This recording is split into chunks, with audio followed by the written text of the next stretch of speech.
जी जनाब, बातों बातों में आपका स्वागत है। नमस्कार, मैं हूं आपके साथ राजन कात्यायन और हमारे साथ जो फ्रेम में दिख रहे हैं वो हैं वरिष्ठ पत्रकार नमस्कार। विनय गोयल जी। आपका स्वागत है गोयल जी। गोयल जी, आजकल उत्तर प्रदेश हलचल का केंद्र बना हुआ है। अयोध्या में राम मंदिर में पहले चंदा चोरी के आरोप लगे, फिर प्रॉपर्टी खरीद फरोख्त के आरोप लगे और अब दान चोरी के आरोप लग रहे हैं। और ये मसला बड़ा हाई प्रोफाइल बना हुआ है।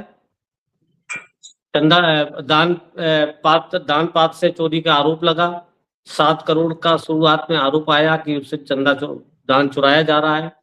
अखिलेश यादव ने इस बात को उठाया और उसके बाद ये मीडिया में और सोशल मीडिया में शोर मच गया।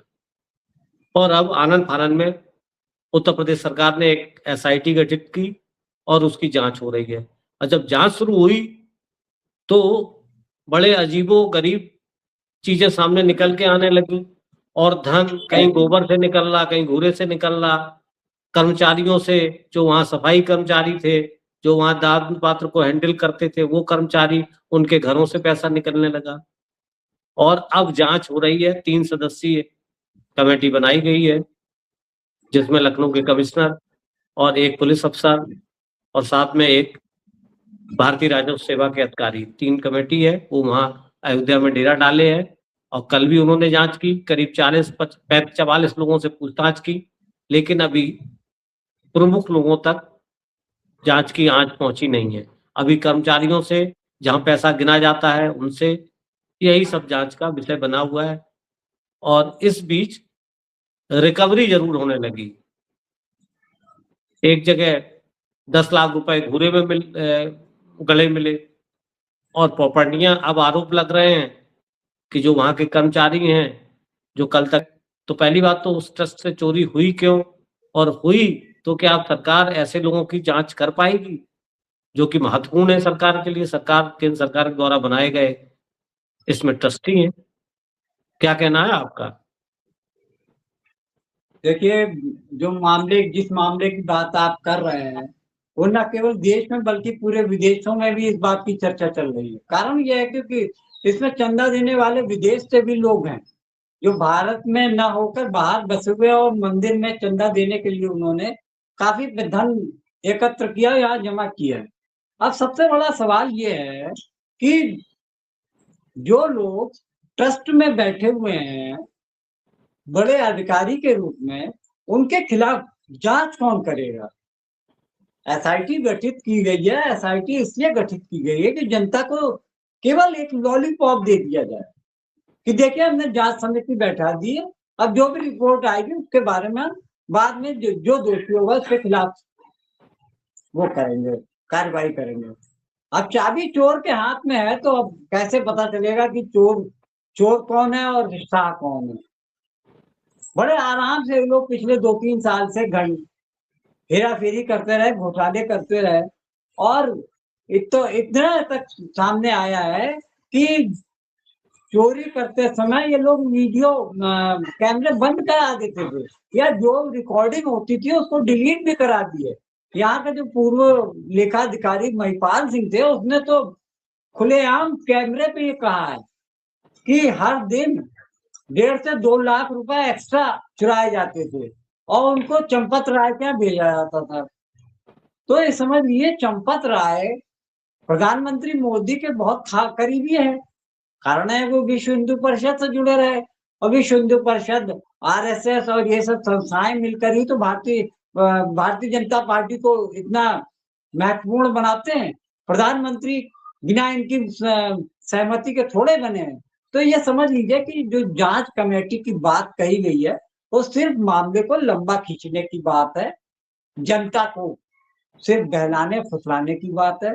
क्योंकि 6 महीने बाद प्रदेश में विधानसभा के चुनाव होने हैं, और विधानसभा चुनाव जीतना भारतीय जनता पार्टी के लिए बहुत ही महत्वपूर्ण है, क्योंकि 2029 में आम चुनाव जो होना है, उसके लिए प्रधानमंत्री मोदी और शाह किसी भी सूरत में कोई भी संकट मोल लेना नहीं पसंद करेंगे।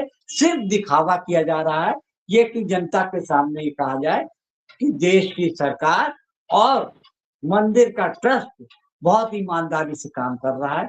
उस पे विपक्ष भले ही कितना चिल्लुपों कर ले, लेकिन उस पे कोई अंतर नहीं पड़ने वाला।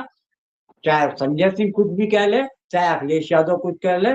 विनय कटियार का आपने देखा किस तरीके से उनके सुर बदल गए। 2 दिन पहले वो किस तरीके से जोश और खरोश के साथ कह रहे थे कि इन सबको भगा दिया जाएगा। आज टीवी की एक डिबेट में वो दिख रहे थे, जिस तरीके से उनके चेहरे पे हाव-भाव आ रहे थे, उससे पता चल रहा है केंद्र से उनको बहुत लंबी झाड़ पड़ी है, जिसके कहा चुपचाप बैठे रहो। तो ये समझ लीजिए केवल एक दिखावा हो रहा है जनता को वोट बनाने का, और सारा टारगेट आगामी विधानसभा चुनाव है।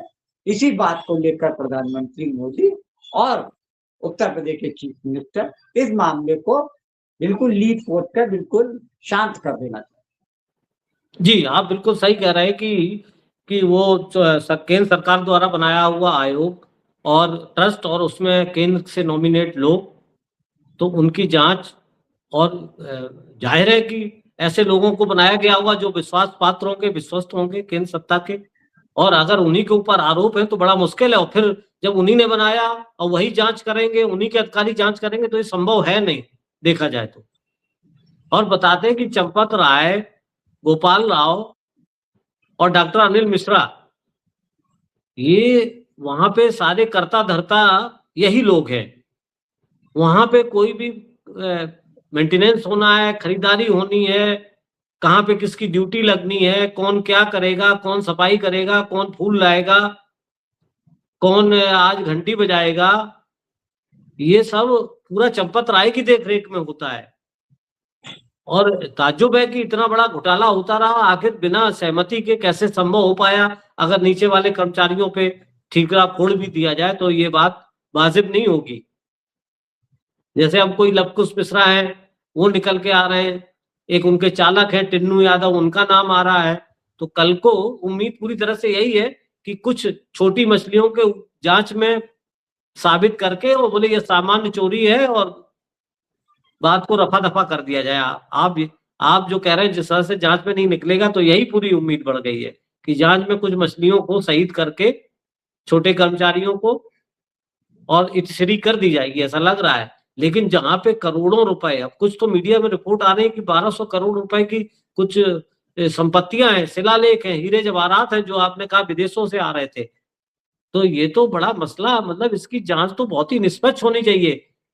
अगर लोग सीबीआई जांच की मांग कर रहे हैं तो इसमें बुराई क्या है। हालांकि सीबीआई भी तोता है, वो भी जांच कैसे करेगा सबको पता है, लेकिन फिर भी अभी भी थोड़ा बहुत विश्वास तो बचा ही है कि हाँ कुछ तो दूध का दूध पानी का पानी होगा। और कायदे से देखा जाए तो इसकी जांच हाई कोर्ट के सिटिंग या सुप्रीम कोर्ट के सिटिंग जज के नेतृत्व में होनी चाहिए, तब थोड़ा बहुत इस पे एतबार जमेगा, इसमें कोई शक नहीं, क्योंकि ये बहुत ही महत्वपूर्ण ट्रस्ट है। हैरानी की बात तो यह है कि अभी तक 10 दिन हो गए और एफआईआर तक नहीं हुई है।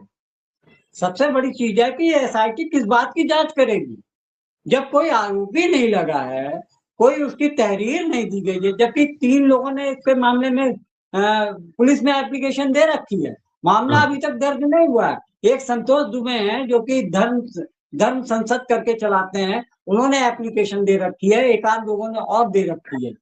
लेकिन स्थानीय पुलिस, एक तरफ ये कहा जा रहा है 4 लोग हिरासत में है, दूसरी तरफ पुलिस के बड़े अधिकारी कह रहे हैं कोई एक्शन ही नहीं लिया गया, कोई चोरी ही नहीं हुई है। वही चंपत राय आके कहते हैं वो तो हर चीज का ऑडिट होता रहता है, आज तक कोई गड़बड़ नहीं मिली है, सब कुछ ठीक ठाक है, सब चंगा सी। मतलब ये समझ लीजिए कि पूरे कुएं में भांग पड़ी हुई है और ये कहा जा रहा है कि कुछ नहीं है, सब ठीक है। हाँ, बताइए, जब एफआईआर ही नहीं होगी तो जांच किस बात की होगी। एसआईटी गठित कर दी ताकि लोगों का ध्यान उधर से भटक जाए, और रुपए बरामद हो रहे हैं, पुलिस अलग कार्रवाई कर रही है, वहां भी एफआईआर नहीं है, जबकि इसको तो स्वतः संज्ञान लेके पुलिस को एफआईआर खुद करनी चाहिए। हैरानी की बात यह है 2 करोड़ से ज्यादा की बरामदगी हो चुकी है कैश हाँ, बताइए। और जिन लोग के पास निकला उनके द्वारा बैंक में जमा कराया गया। मतलब चोरी हुई, बरामदगी हुई, उसके बाद भी पुलिस को कोई एक्शन नहीं लिया गया।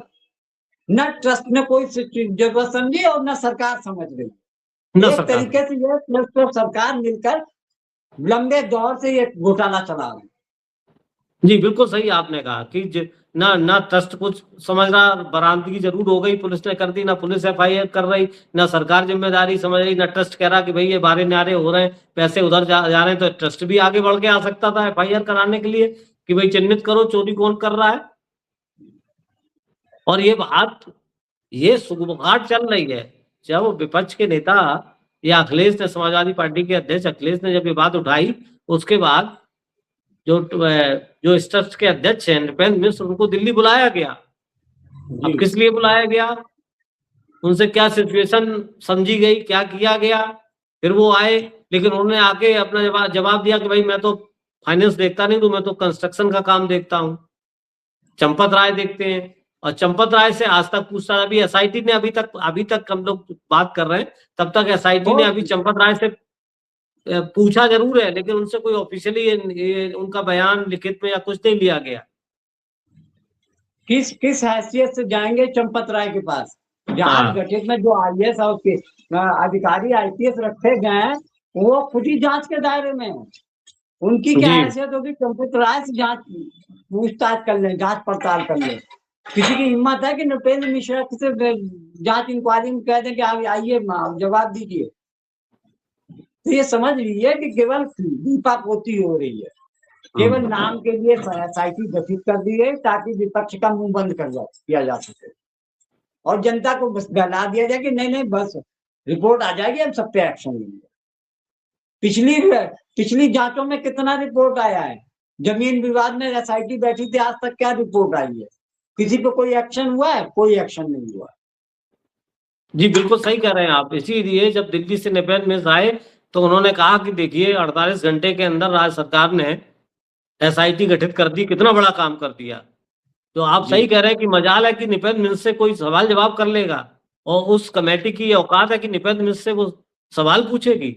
इतने पावरफुल वो ट्रस्टी, जो उत्तर प्रदेश और बाद में केंद्र में मुख्य सचिव रह चुके, यहाँ उत्तर प्रदेश में प्रधान सचिव और प्रधानमंत्री के प्रधान सचिव, वो इस ट्रस्ट के अध्यक्ष, मजाल है कि एक जूनियर आईएएस उनसे सवाल जवाब करेगा। उनकी ताकत का एहसास जब हमें आपको हो रहा, क्या उस अधिकारी को नहीं होगा? क्या जांच करेगा भाई? लोग तो यही बात कर रहे हैं कि पहले इन सबको बर्खास्त करिए, पूरे ट्रस्ट को भंग करिए, ट्रस्टियों को हटाइए इनके पदों से। ईमानदारी से जांच होती तो सबसे पहले सब ट्रस्टी को हटाया जाता ना जी, तब वो आरोपी के रूप में पेश किए जाते, नया ट्रस्ट बनाया जाता। जी, चाबी चोर के हाथ में है। तो ये इतने ताकतवर लोग हैं, इतने ताकतवर लोग हैं, और चोरी सबको पता है। वहां के एक स्थानीय सांसद, जिनका अयोध्या के आसपास के क्षेत्र में बड़ा वो है, माहौल है, महत्व है, और उन्होंने कहा कि अगर मैं मुंह खोलूंगा तो बड़ा मेरा जीना आराम हो जाएगा। इतने बाहुबली सांसद जब कह रहे हैं तो सोचिए कि पता सबको है राजनीतिक गलियारों में, और वहां अयोध्या के लोगों से पूछिए तो वो बता देंगे, लेकिन उनकी बताने का होता क्या है? ऑफिशियली तो जांच समिति गठित कर दी गई है, एसआईटी जांच कर रही है, रिपोर्ट आएगी वो आपको बता दी जाएगी। तो ये है, रिपोर्ट तो पहले तैयार है, सबको क्लीन चिट मिलनी है, सब कह दिया कोई कहीं कुछ गड़बड़ नहीं, सब चीज ठीक ठाक है। ये सब विपक्ष की साजिश थी, बस सीधा सा आरोप लगाना है उनको। तो ये तो आप इतिहास में देख ही चुके हैं, कहीं रेल एक्सीडेंट हो, कहीं दंगा हो, जो सरकार द्वारा एसआईटी बनाई जाती हैं, उनकी जांच रिपोर्ट कैसी आती है, ये आप पूर्व में आप देखते रहिए। कितने आयोग बनाए गए, उनकी रिपोर्ट सरकार के सत्ता के मंशा अनुरूप आती रही है, ये भी इतिहास है।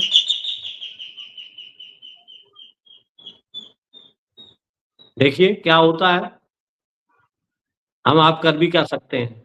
बात कर सकते हैं, बातों बातों में बात कर रहे हैं। चलिए देखते हैं इस एसआईटी की जांच रिपोर्ट भी क्या आती है, हम लोग फिर बात करेंगे। तब तक के लिए नमस्कार, धन्यवाद।